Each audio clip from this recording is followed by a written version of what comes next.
Hello, I am your host of Creating a Life of Positivity and a Negative World. I want to thank you for listening to Little Old Me, for tuning in for a word of encouragement and a positive world. Let me say something to you. Thank you so much for tuning in. My subscribers and my listeners, do share. For today, there is a word, and it's a good word, and it's concerning. Someone just dropped it and wanted me to really speak about that, but I can speak as firsthand about being a senior seasoned citizen. That means a lot. And we're going to start with the scripture where it says, to honor thy mother and father, that your days may be long upon the face of the earth. So I want to talk to the younger people about your parents. That your parents, even though that they are older and some of the parents are sick, what about your patience? What about your kindness? They have raised you. They have been all there for you. But this generation of children today, they are still looking for the parents to take care of them. They're looking for the parents to pay their mortgage. They're looking for the parents to go to the schools. They're looking for the parents to do everything that is their responsibility to do. What has happened with this? And then when we say, as older parents or senior seasoned people, you come to us for everything. Come for the bills. You come to get groceries. You come and you take our belongings when we're not home. Like we don't have sense enough to know we had 12 eggs and now we only have 10. Like we don't have sense enough to know. Your parents do have sense. They do have common sense because they raised you to the best of your ability. So why are you taking advantage of them? You come to them for money when you're not saving your own money. So you figure, oh, they're retired and they've been on a job a long time. When your parents started working, a lot of them only made 65 cents an hour. Today, you make $15, $20 an hour. Oh, yeah, things are high. Yeah, things were cheaper then. But they only made 65 cents an hour. A house note at that time was $65 for a house note. But the average man was not bringing home $100 a month. So they think that all the older parents, they got money, that we have money saved, and that we just go there and just here, go to the rock, take the money out and just give it to you. And you never think about returning what your parents have done for you. And most of all, you don't even respect your parents. I never saw a generation where children just say all kind of things in front of the parents, like the parents are not there. Oh, excuse me, I said a bad word. Well, no, out of respect for that parent, because the Bible told you to honor the parent. And then why are you going to their house and stealing things out of their house? No, I'm not saying my son. Let's get this straight. I'm not talking about my son and my situation. But I have seasoned friends that are going through this, where the children are actually stealing from them instead of being added to them. And they won't even call them, pick up the telephone and say anything to them. Well, mama, how you feeling? Daddy, how you feeling? Do y'all have food? Do you have gas? Do you need to go to the doctor? No, they have just taken them and shoving them on the side. And some people that I talk to, they have tears in their eyes. They are hurting because you have actually hurt them. Those that brought you home from the hospital, oh, he's so cute, he's so handsome, and they sacrificed and gave you the best. And you won't pick up the phone and call them? Oh, I don't agree with them. Well, they don't agree with some things that you do too, but they love you. These are the people that are praying for you. These are the people that you can depend upon. Those people that's out there, that's your friends, and oh, they'll just do anything for me.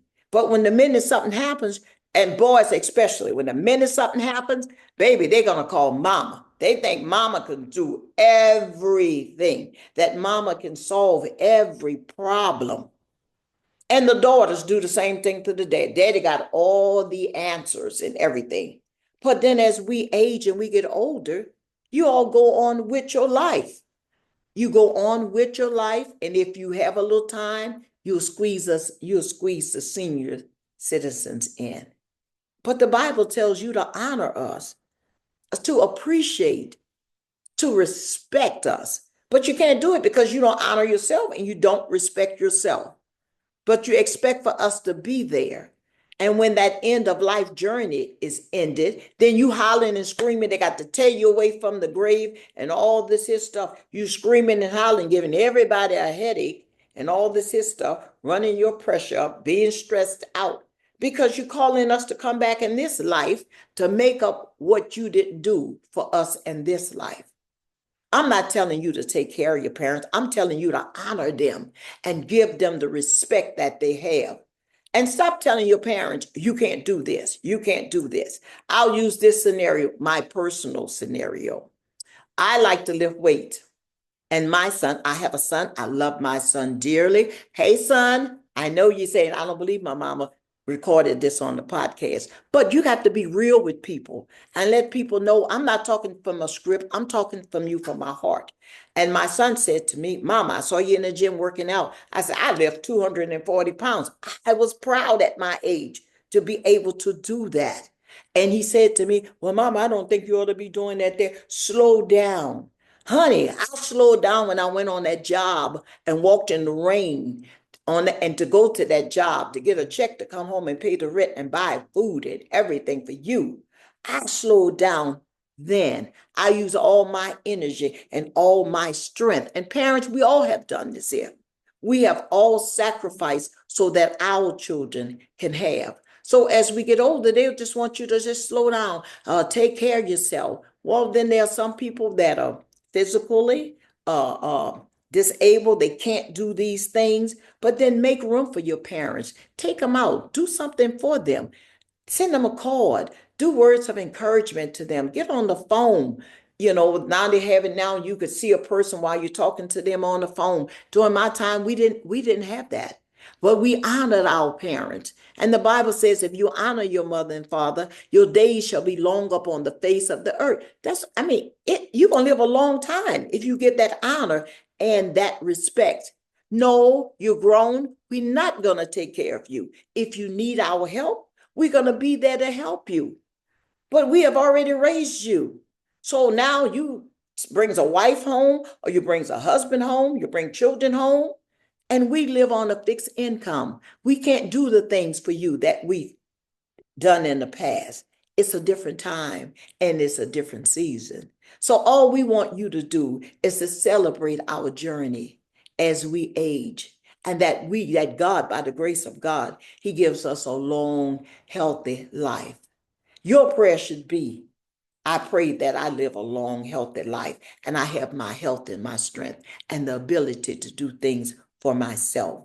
That should be your prayer. And that I would honor my mother and father, and that I would show my mother love and kindness. Because let me say this here to you ladies. If a man don't love his mother, or he doesn't care, he doesn't come from a structure, honey, he's not going to love you and honor you because he's not going to know how to do with that.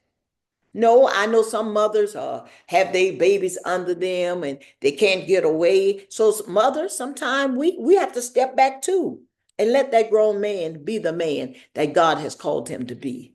Pull back. Let that woman be a wife unto her husband so that we can live a happy and a normal life as we go through the aging process. We are not dying, we are living, and with a long, healthy life and added years. So I say to you, as parents, enjoy life. Do the things that you couldn't do when your children were little. If it's no more than going walk in the park, going get a snowball, or learning how to swim, or just meeting new friends. It's a whole new world out there. So enjoy the long and healthy life. Son or daughter, appreciate your parents. Appreciate them. They don't always have the answers, and you don't have the answers all the time either. But somewhere down the line, we should be able to love one another, and that we should be able to forgive one another. Because we as parents feel that we have done the best that we could have done for you. And you as a parent feel that you have done the best that you can do for your children. Did you do it right? No. Were we perfect? No. Are you perfect? No. But be the best example that you can be. Show your kids how to love their grandparent, not poking fun. I go over to Mama's house there, and the house is dirty. Well, get up and do something. Maybe Mama can't take the mop and mop the floor. Why you can't do it? Mama go in the kitchen and she can cook, and you right there to the table. Oh, Mama, this is good. This is good. And you get up, you leave your plate, and you go about your business. Learn to love our parents and treat our parents well, because they are the ones that God has given us. Yes, and you are the ones that God has given to your children. And remember, one day you might live to be older too. And you're going to be looking for that phone. I know sometime my mother, on Sunday, I would call her and she would say to me, "You're the only one called me." Yes, I know some of y'all going to get mad, but it's the truth. Whether you like it or not, she said it, okay? And I would call her, "What you doing?" "Oh, I'm not doing nothing." Sometimes she didn't want to talk, but it didn't matter. I just was checking on you. Let's just take a ride. Let's go get a snowball. Let's go out to the park. And a lot of times our elderly parents have not experienced the things that we have experienced. So now we are experiencing these things, but we don't even want them to be a part of the new journey and the new experience. So I say to you, love your parents. And that's the greatest commandment God says to us, that we would love one another. But I say to you today, honor your parents, love your parents, be the example for your children, even until the fourth generation, as we strive to be what God has called us to be. So I say to you, my subscribers, my staff, I thank you all for listening to Little Old Me. Thank you so much. Bye-bye.